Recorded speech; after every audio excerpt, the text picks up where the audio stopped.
ও মা, বল। দুপুরবেলা তো রুটি আর হচ্ছে আলুর দম খাওয়ালে হ্যাঁ, বৃষ্টির মধ্যে। হ্যাঁ, তা আজকে রাত্রেবেলার কি মেনু আছে? রাত্রেবেলা হুম। কেন, কি খাবি, কি খাওয়া খেতে ইচ্ছা করছে তোর? আমার তো খেতে ইচ্ছা হচ্ছে পোলাও, ভেজ পোলাও। আচ্ছা, ভেজ পোলাও। হ্যাঁ। ঠিক আছে, দেখ ভালো করে, দিদা বসে গেছে কাটতে। দেখ, তাই?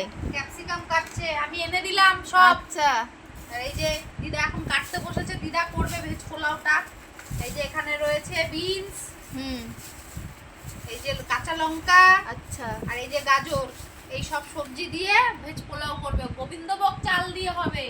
আচ্ছা। বুঝেছিস? গোবিন্দভোগ চাল দিয়ে ভেজ পোলাও হবে, তার সাথে দুপুরে যে আলুর দম আছে ওটা দিয়ে খেয়ে নিবি। সবজিটা একটু কম হয়ে গেল না? না, আর কত সবজি দেবে? এক বেলা খাবি, কি দু তিন বেলার খাওয়ার ইয়ে নাকি? এক বেলা আবার কি রাতে? শুধু রাতে মানুষ খায় কয়টুখানি? এইটুখানি খায়।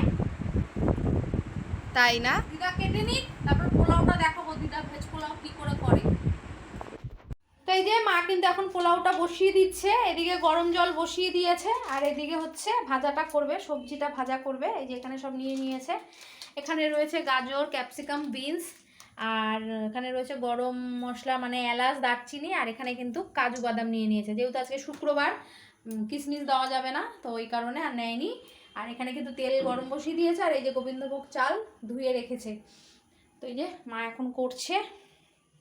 মেয়ের আবদার মানে নাতির আবদার, এই যে তাকাও মা, নাতির আবদার রাখতে তো হবেই। তো এই যে তেলটা গরম হোক, ততক্ষণ মা কাজু বাদামগুলো একটু ছাড়িয়ে নিচ্ছে। তেলের মধ্যে চলে যাচ্ছে এলাচ আর দারচিনি,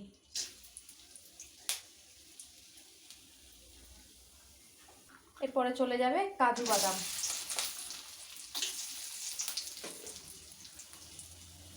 এরপরে চলে যাবে সবজিটা।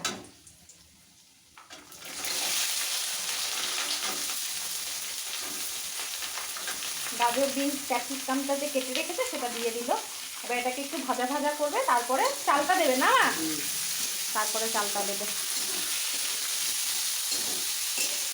সবজি কিন্তু ভাজা হাফ হয়েছে, এবার চালটা দিয়ে দেবে।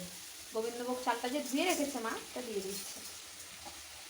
মা কিন্তু আন্দাজ মতন চাল নিয়েছে, আর আন্দাজ মতনই কিন্তু জল দেবে। তাও 500 চালে মা কতটা জল লাগে? 500 চালে 1 লিটার জল লাগবে। 1 লিটার বুঝে নিয়েছো তোমরা? 500 চালে 1 লিটার জল দিয়ে তোমরা কিন্তু করতে পারো। যেহেতু এটা আমার মানে শুক্রবারের, আর চালের কৌটোটা তো আমি এই চালের সাথে ঠেকাতে পারবো না, যেহেতু সিদ্ধ চালের। তো সিদ্ধ চাল তো আমরা খাই না শুক্রবার, আতপ চালই খাই, তো ওই কারণে, বা গোবিন্দভোগ খাই, তো ওই কারণে চালের কৌটোটার এই চালের সাথে ঠেকাইনি। তো ওই জন্য মা কিন্তু যখনই করে 500 চালেরই করি, 500 চালের মধ্যে 1 লিটার জল মা দেয়। মা কিন্তু মাপটা বলে দিত। চালটা দিয়ে সবজিটার সাথে ভালো করে নাড়িয়ে নিচ্ছে। আচ্ছা, এর মধ্যে আর কি কি যাবে মা? এর মধ্যে এবার একটুখানি ওই রং কালার ফুট নাই তো একটু, না, কালার ফুড তো দেওয়া যাবে না, না। তার বদলে কি দেবে? ওই একটু হলুদ দিয়ে দেবো। আচ্ছা, হলুদ আর নুন মিষ্টি যা যেরকম দেওয়া যায়। নুন মিষ্টি ঘি, পরে একটু ঘি দিয়ে। আচ্ছা, ঠিক আছে, দিতে থাকো। মা কিন্তু কালারের জন্য হলুদ গুঁড়ো দিয়ে দিচ্ছে। তোমরা চাইলে কালার ফুডও মানে কালার যে রং সেটাও দিতে পারো, ফুড কালার। আর জল কিন্তু কাঁচা জল দেবে না, গরম জলটা দিলে বেটার হয়, গরম জলটাই দেওয়ার চেষ্টা করবে। এদিকে কিন্তু মা গরম জলও বসিয়ে রেখেছে, গ্যাস কমিয়ে বসিয়ে রেখেছে। দেখো কি সুন্দর হলুদ হয়ে যাচ্ছে আস্তে আস্তে। হলুদ দিয়েও কিন্তু পোলাও করা যায়, তাই না? যারা কালার ইউজ না করতে চাও, হলুদ দিয়েও করতে পারো। এবার কিন্তু মা উষ্ণ গরম জলটা দিয়ে দিচ্ছে।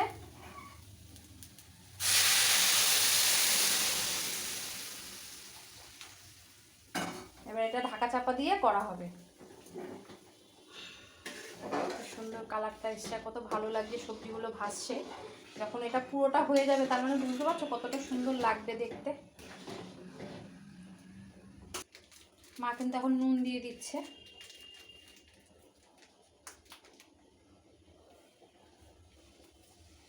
বড় চামচের 1 চামচ দিয়েছে। এগুলো শক্ত হয়ে যাবে না?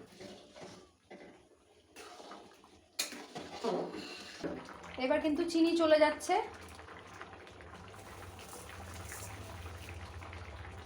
একটু হালকা মিষ্টি একটু নুন, একটু ঝাল, একদম কিন্তু যেহেতু ঝাল মা যেহেতু খাবে, মা তো সেরকম ঝাল খেতে পারে না, তো ওই জন্য ঝালটা দেওয়া হয়নি, নুন মিষ্টি দেওয়া হয়েছে। এবার চলে যাবে ঘি। কতটা পরিমাণে মা ঘি দিয়ে দিচ্ছে।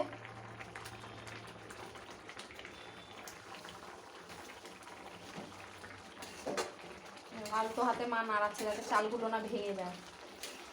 ভাত ভেঙে গেলে তো ভালো লাগে না, আলতো হাতে মা নাড়িয়ে দিল। তো এই দেখো পোলাও কিন্তু একদম রেডি। গরম গরম ধোয়া ওটা পোলাও কেমন হয়েছে অবশ্যই কমেন্ট করে জানিও। ভালো লাগলে লাইক কমেন্ট শেয়ার করো।